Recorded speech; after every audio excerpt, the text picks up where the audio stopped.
consequência mais positiva dessa pandemia, né, é essa proximidade que as pessoas estão tendo com a finitude da vida humana.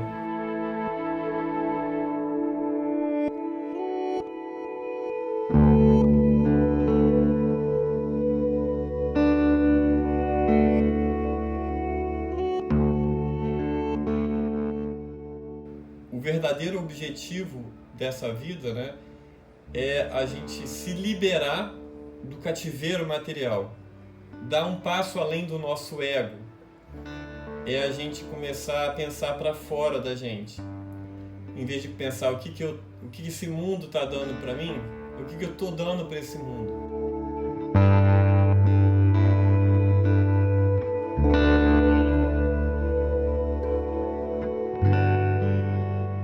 Então você imagina, né, nós aqui correndo contra o relógio para querer descobrir a cura para o Covid em um ano, né? E a gente tem seres no planeta que já combatem vírus, que se comunicam com o meio ambiente só pela química, com uma evolução de 800 milhões de anos, né?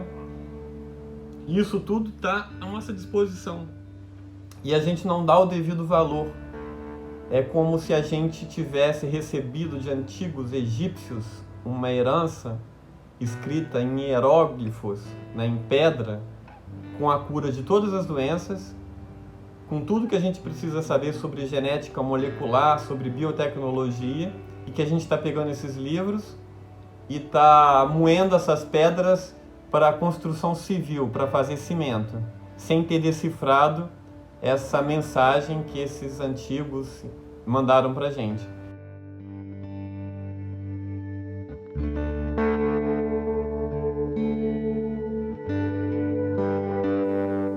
Busquei a origem da finitude, palavra. Finito tem a ver com delimitação, divisão, princípio. Regra, um alto nível de finição é algo próximo da perfeição. Finito de maneira limitada, precisa, como um topógrafo que mapeia um vasto terreno.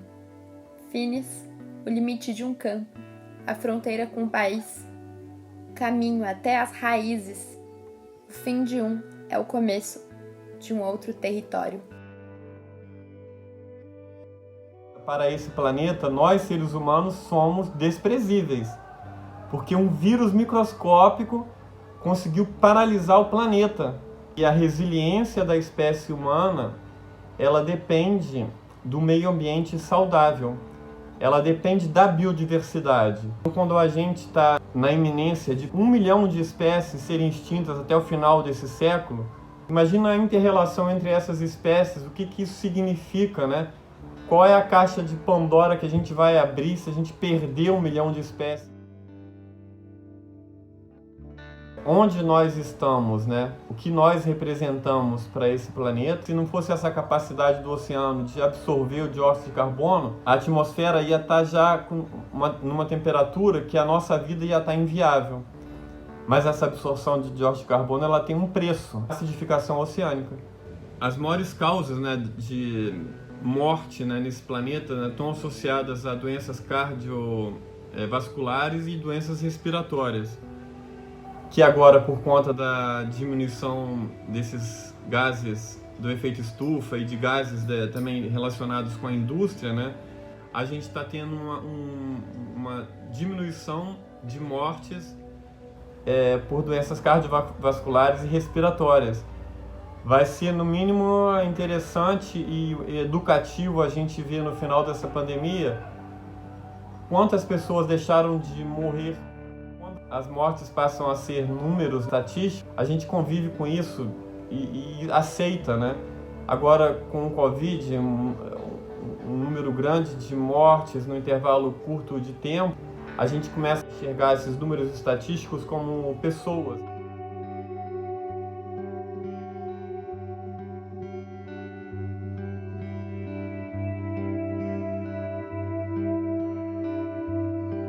A gente vai entender que a gente é pequeno, que a gente depende muito mais do planeta do que a gente achava antes, e a gente vai olhar para o oceano, espero, né? Olhar para uma esponja dessa como um índio olha para o ancião da aldeia, né? o cara que sabe tudo, que tem todas as respostas, né? Olhar para os manguezais que a gente aqui no Brasil destrói para a construção civil. Os manguezais, a gente está perdendo eles a uma taxa de 1% ao ano. É uma taxa altíssima. Ele cheira mal. Mas, cara, o manguezal berçário da vida marinha, né? A floresta de mangue fixa carbono. Quanto vale, né? Quanto vale o mangue em pé? Quanto vale as esponjas? Quanto valem esses vermes marinhos que a gente achava que não servia para nada? Ele pode salvar um doente na UTI, né, cara? É muito mais do que uma isca para pescar bacalhau, né? Essa nossa prepotência, né? A gente tem que repensar ela, se a gente quiser continuar existindo, né? Porque quando o pessoal fala assim, o homem está destruindo a natureza. Não é verdade. O homem está destruindo a natureza do tempo do homem.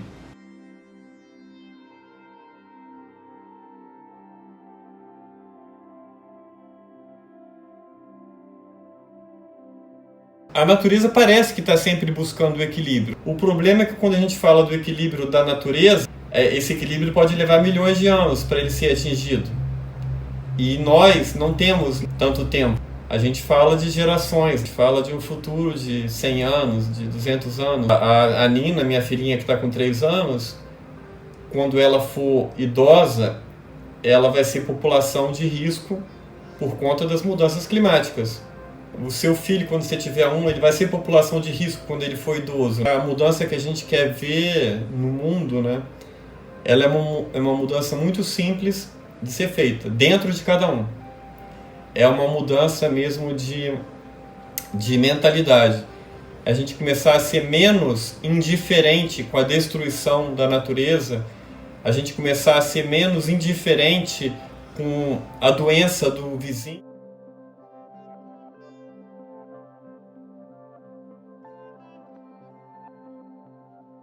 A morte é natural à vida. A gente nasce, fica velho, fica doente e morre. E nada que a gente acumula, né, em bens materiais nessa vida vai fazer diferença pro nosso crescimento espiritual, né? Essas pessoas que vivem e se envolvem em propósitos de vida nobres que vão além delas mesmo, é um espírito que vai estar eterno nesse planeta. Qual é o meu propósito de vida? Será que a vida é só isso, né? Eu vim, vou comprar um carro novo, comprei um apartamento, minha roupa nova. É isso? A vida é isso? A gente vai medir o que a gente fez nessa vida, né? Pelo quanto que a gente conseguiu se doar para o próximo, pelo quanto que a gente conseguiu amar, pelo quanto que a gente conseguiu lutar.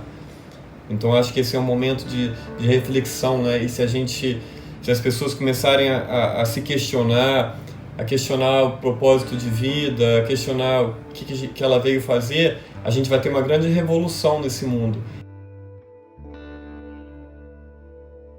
E infelizmente, né, com a pobreza e com a miséria, tem pessoas que não se dão ao luxo de poderem lutar por alguma coisa que não seja lutar pelo pão que ela vai comer naquele próprio dia. Então, se hoje eu e você estamos aqui na nossa casa, se a gente tem condição de estudar, de fazer alguma coisa, se a gente hoje está aqui, eu estou com saúde, você está com saúde, estamos acordando vivo hoje, né? A gente tem uma obrigação de fazer alguma coisa, uma obrigação de espantar esses sentimentos mais negativos, uma obrigação de espantar a nossa depressão, de espantar a nossa inércia, né? E agir. Porque se a gente não faz isso por nós, né?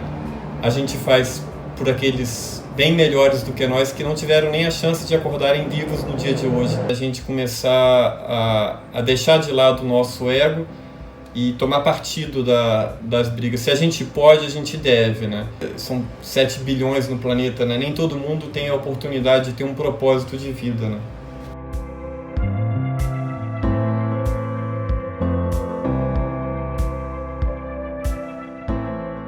Embora ela seja inevitável para todos nós, a gente adia esse pensamento. A gente adia atitudes, né? Eu devia ter me doado mais. Por que eu fui tão egoísta? Por que eu beijei tão pouco a minha mãe? Por que eu cuidei tão pouco do meu irmão?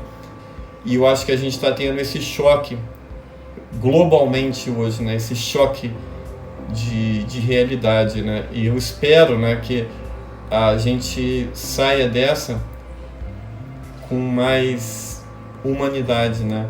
Com mais espiritualidade, com mais amor ao próximo, né? A gente, espero, começa a olhar para o oceano de uma outra maneira, a olhar para o oceano como uma coisa imaterial, né? Como a gente olha para o nosso pai ou para a nossa mãe. Olhar para o oceano com essa profusão de amor. Ele nos deixa estar vivendo, né? Ele nos permite a vida. Para ele eu dedico a minha vida, né? O que eu posso fazer, né? E a soma de cada gotinha dessa vai fazer uma tsunami, né? E a gente tem que agora, né, mais do que nunca, acreditar que a gente precisa unir forças, né? A gente precisa trabalhar em rede, trabalhar em conjunto e ir para frente. Quando a nossa vida ela é de alguma maneira tão peculiar, a gente tem a obrigação de contar a nossa história, né? Para a gente realizar o nosso propósito de vida, né? A gente tem que dar o primeiro passo, né? Ou a primeira remada, né?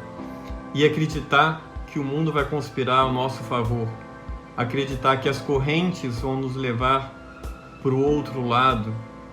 Acreditar que o nosso sonho é sim muito importante, de que a nossa pequena gota ela é tudo que o oceano precisa. Então acho que a gente tem que sair dessa pandemia com a obrigação de realizar os nossos sonhos, de realizar os nossos propósitos de vida, né?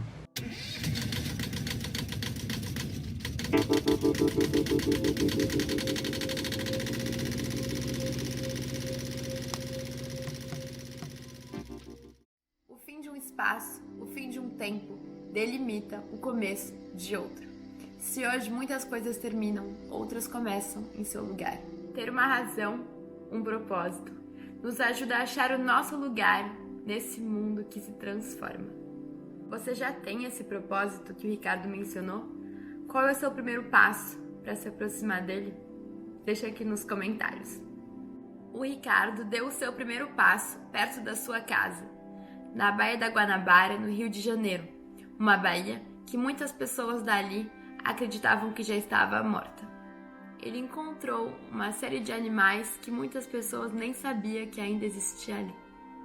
Praticamente todas as imagens que eu coloquei nesse vídeo foram feitas nessa baía pelo Ricardo, que é biólogo e documentarista, e construiu o documentário Baía Urbana. Ele está disponível na internet, vale a pena assistir, e eu vou colocar o endereço dele na descrição desse vídeo.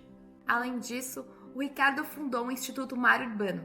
Aqui no YouTube você vai encontrar o canal desse instituto que precisa do seu apoio. Nele, você vai encontrar um conteúdo riquíssimo que o Ricardo e outras pessoas apaixonadas pelos oceanos produziram para mostrar para nós um patrimônio de valor inestimável que ainda existe no Rio de Janeiro e não apenas.